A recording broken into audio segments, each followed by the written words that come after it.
Hi everybody, welcome to my kitchen. While I was shopping the other day, this water bottle caught my attention.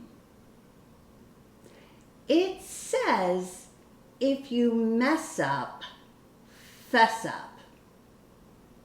Have you ever heard that expression before? Do you have any idea what it means? I'll give you a hint. It's something that responsible people do. And it's what we've got cooking today. We're talking about being responsible by holding yourself accountable. In other words, if you mess up, fess up. Admit, apologize, adjust. Nobody is perfect.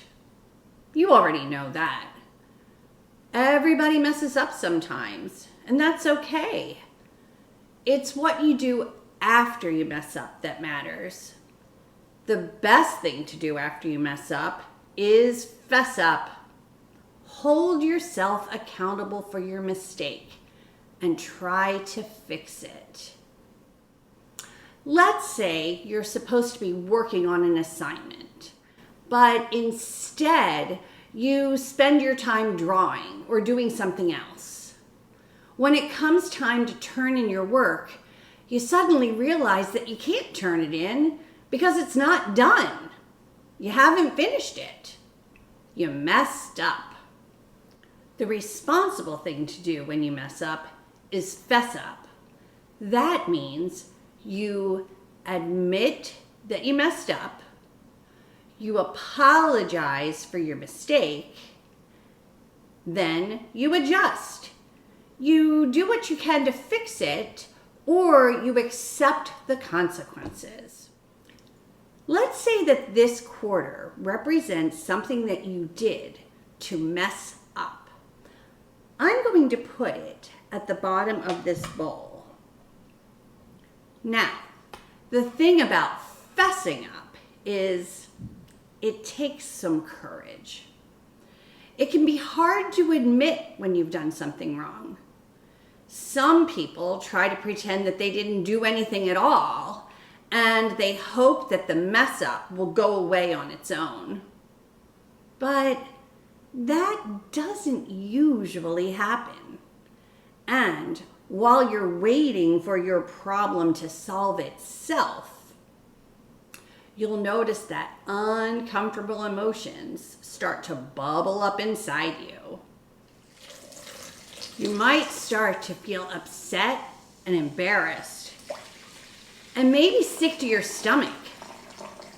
You might be really disappointed in yourself, and you might start to worry about getting a bad grade or getting in trouble. Sometimes fear takes over, and it might make you feel too afraid to fess up. Instead, you try to come up with an excuse to cover up the mess up. Think of some excuses people might use when they don't want to be held accountable for their choices. Can you think of any? Okay, now let's pretend these coins are some of those excuses. How many excuses do you think it will take to cover up the mess up at the bottom of this bowl?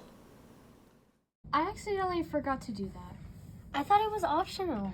I did it, but I can't find it. Someone said we didn't have to. I think someone stole it. I couldn't do it because my pencil was broke. All the pencils were broken. Wait, you never even said anything about an assignment. I didn't understand what to do. I couldn't remember how. My wrist was sore. My stomach was hurting.